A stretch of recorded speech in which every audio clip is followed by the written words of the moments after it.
Last week I was talking about Enlightenment, from what we might think standard Zen move of enlightenment. It's not what you think. And to do that, to decenter us, turn us upside down even, she was asking a series of questions. Is it okay if? Would this be okay?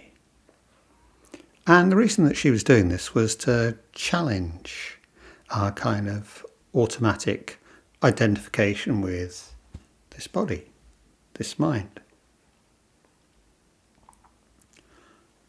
Problematic strategy, because what happens if we do disidentify with this body, this mind?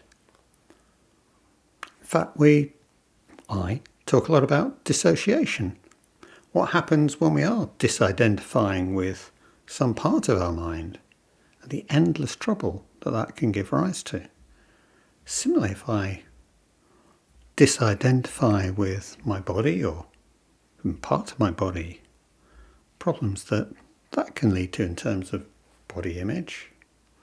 Extreme cases, of course, I can look at my foot and go, this isn't my foot. What's it doing there? And I mean, there's that slightly crazy episode of Grey's Anatomy from the first season, where a guy comes into the hospital going, this isn't my foot, this isn't my foot. Well, what do you want us to do? I want you to get rid of it. I want you to cut it off. And of course, there's a somewhat crazy scene where somebody's inadvertently brought a chainsaw into the ward, and the results are entirely predictable. So we shouldn't look upon disidentification as something, oh, this is great. The question is, what is the quality? What is the nature of our identification, if we want to use that word, with this body, this mind? And how does that relate to what else we're identifying with? Which is really because last week when I was talking about Joko's It's Okay, I was very much talking about it in her terms, which is, well, let's remind ourselves of one basic question. If I'm told, Joko, you have one more day to live, is that okay with me? Or if someone told you that, is it okay with you? It's me. Is that okay with me, that something's going to happen to me? My body, my mind. But in a sense, the really interesting question is, what about other people? And in the talk before that, we were talking about give up hope. We're saying, give up hope. Hard-edged, hard-nosed. Okay. So do I give up hope for my children, my parents, my partner, the world? What do you mean? How does that relate to other beings? Because actually, surely the problem is always the idea of an exclusive identification with this body, this mind. That this body literally begins and stops here. That this mind is my memory, my desire, my thinking. As if that were a thing, as if that were possible. And actually, if we look at quite a few of Joko's questions, there are actually hidden others there, which I think maybe help us begin to reframe the questions. So, if I'm in a severe accident and my legs and arms have to be amputated, is this okay with me? If that were to happen to you, is it okay?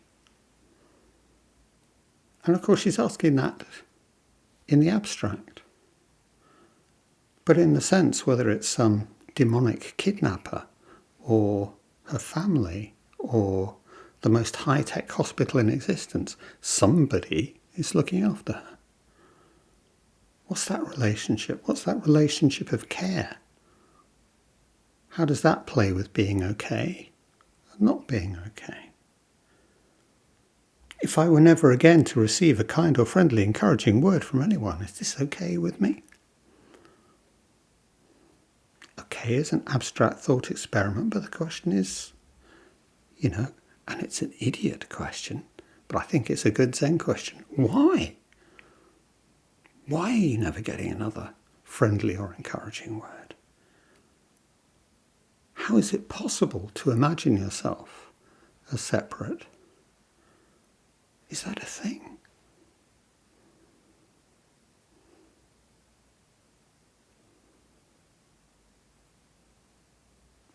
So all of these questions are actually being asked from the position of self as separate.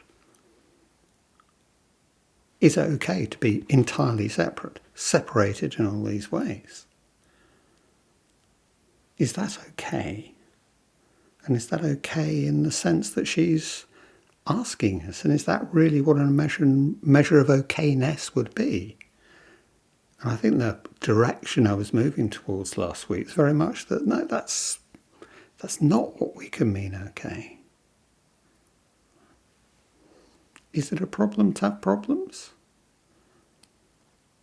Actually, if it's not a problem to have problems, then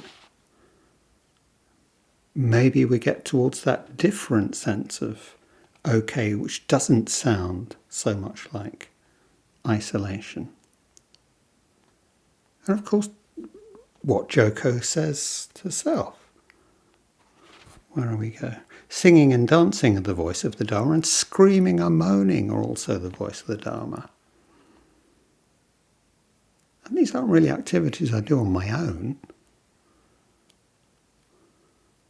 They're all social activities.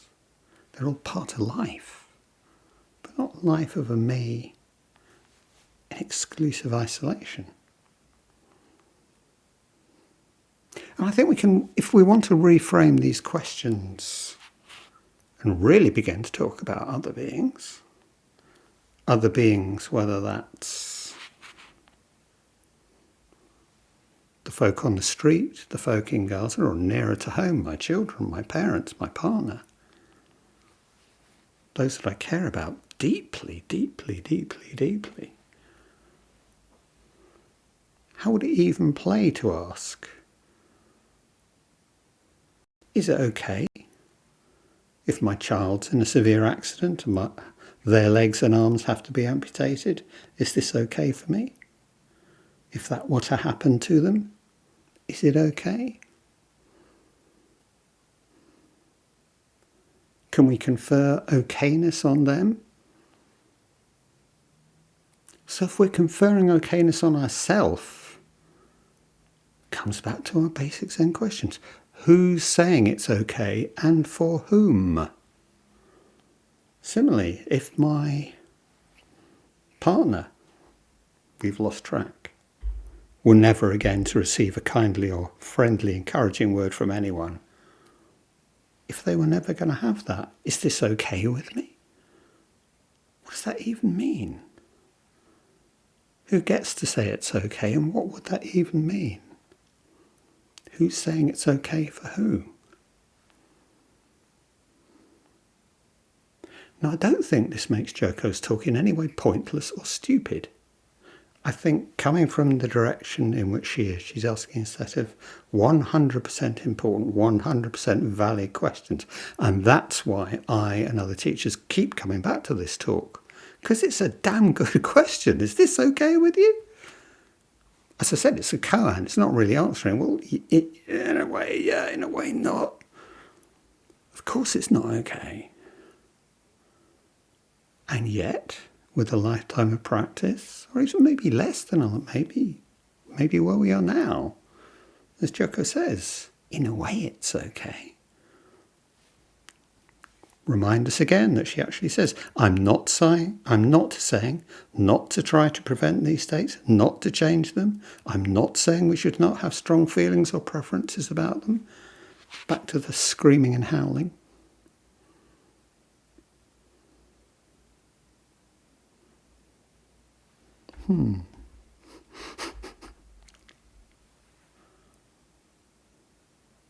So I'll go back to what I said a couple of minutes ago. It depends how we're asking the question. Are we asking the question about a separate self? And are we a separate self asking it?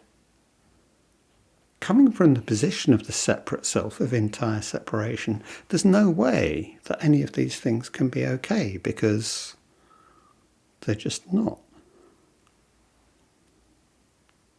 And yet, if my child was in a severe accident and had to have their limbs amputated, what am I going to do? Well, obviously I'm going to do whatever I can. Whatever I can. Practically, emotionally. And I might spend some time tearing my hair, and I might spend some time sobbing into the pillow. But beyond that, I'm probably just getting on with it. I'm actually living my life. My life as it's been redefined by this catastrophic event. Because it's no longer all about me. It's no longer about a separate self. And I think that in a way this is exactly what Joko's talking about, though she often doesn't make it clear, and sometimes she seems to be pointing in exactly the opposite direction. But she's bringing us to enlightenment here. She's bringing us to the question of enlightenment. And okay, as Zen students, we very often think, no, we don't go there. Because there's this wonderful thing when you meet a new student who's either really interested in Zen, or especially one who's been around the block a few times. And they're going to chat to you. And the thing, well, they may even ask it out loud, but the big thing they want to know is, well, are you enlightened? How enlightened are you? If you're enlightened, can I have some? But we don't talk about it. Or we usually don't talk about it. But equally, we can be humble, we can be modest. Perfectly appropriate. No, clearly I have no actual belief that I'm ever going to be enlightened in that sense. Why would I? So it's irrelevant. And yet there is still the question of the aim of our practice. This aim that isn't an aim. This somewhere we're going that's nowhere. And again, we can be, disingenuous, dishonest about our engagement with that as well. And it's this permanent invitation, or Zen is this permanent invitation to set up fantasies and then watch them crumple in front of our eyes. So Joko doesn't say much about enlightenment. What does she say? Let's try and think about that. Well, she says, and I'm paraphrasing,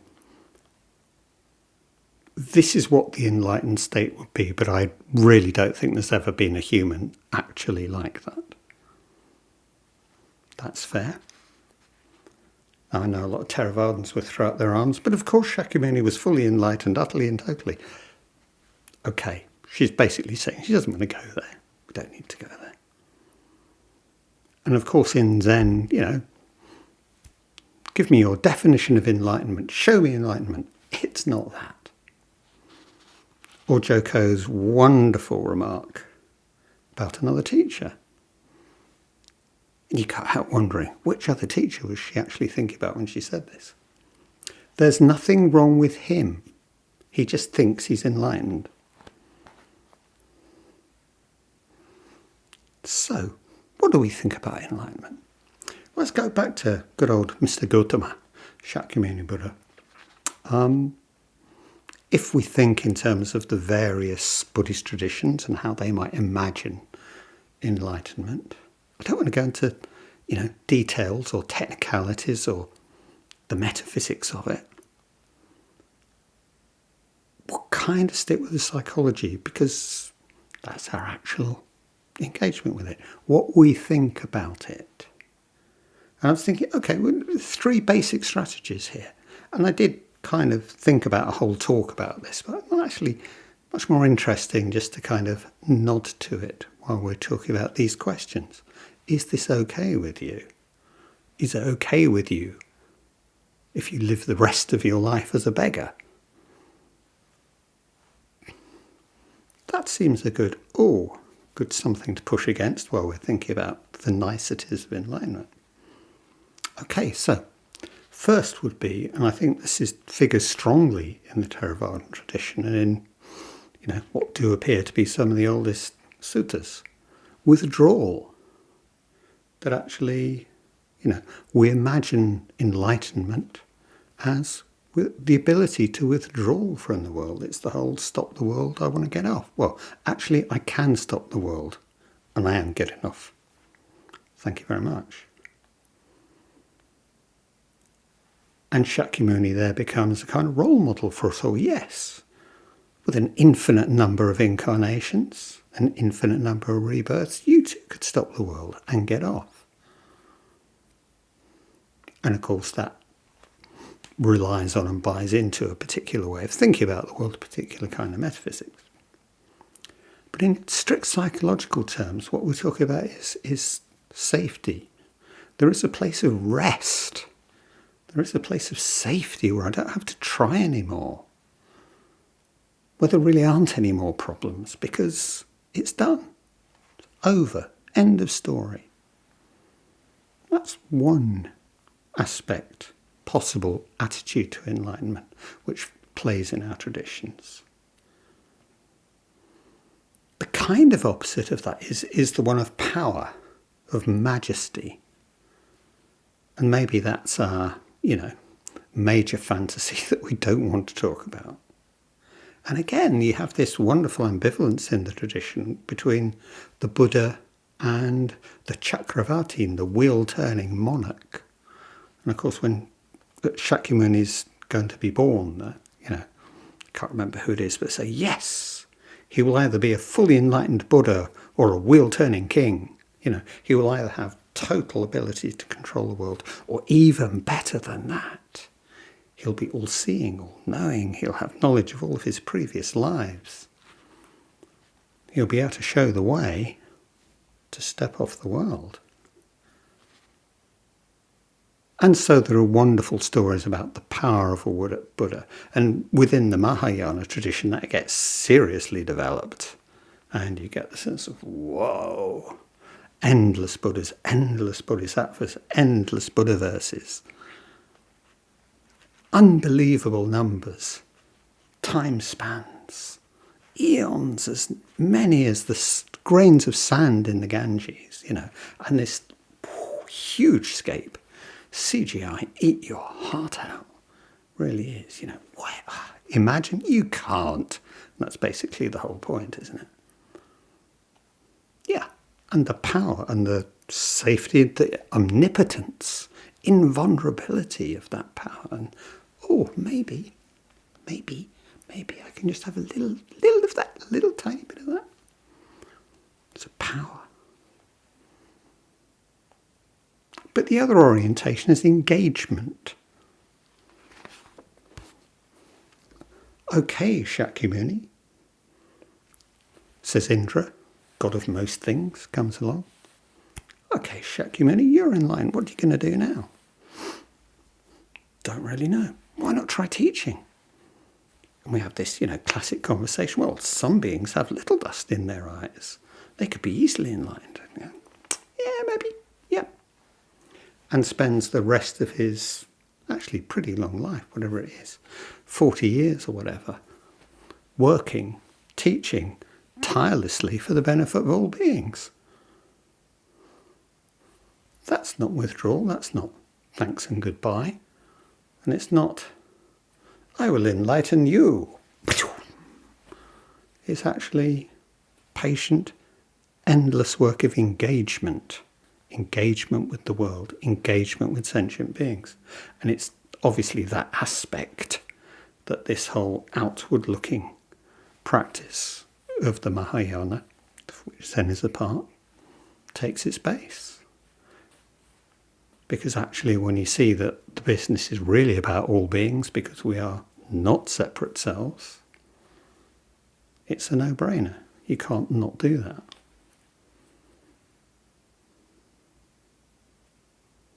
So the question is, in this talk, what is Joko offering us? Kind of self-sufficiency, it looks like, and self-sufficiency as the necessary basis for engagement with the world. But, as her Dharma brother Bernie Glassman always said, you make the meal with what you have. You don't wait till you're enlightened to, act in the world, to teach in whatever fashion you're given to teach. It doesn't have to be formal teaching. For most people it never is, but just, action in the world. Enlightened in whatever way and to whatever degree. And we could actually say that the whole idea of self-sufficiency is the basic delusion, the denial of impermanence, the denial of interconnection, of interbeing. And that the opposite of that is always engagement. And if we're thinking psychologically, we might want to think about, Joko's ABC, a bigger container. Can we contain our suffering? Can we contain all of ourselves, all of our different aspects of ourselves? Which I suppose in psychological terms is one aspect of that is, can we self-regulate to a degree? But we do that in relationship with other people. Sufficiency is never self-sufficiency, it's always sufficiency with others, and always in the recognition of our mutual vulnerability, our mutual frailty, our mutual mortality. And that's the context in which it becomes okay, in the sense that it can be okay. And so I think within this talk, although Joko doesn't actually put it in these terms, there is the question of, are we talking of a separate self?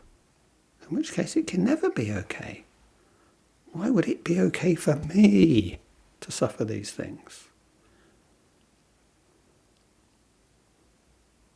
Or as a not separate self, what kind of okayness can there be for beings suffering in this way? And that's always a path of action. Not necessarily dramatic, not necessarily obvious action, but the path of being with, not separate. Okay, enough. Let's sit.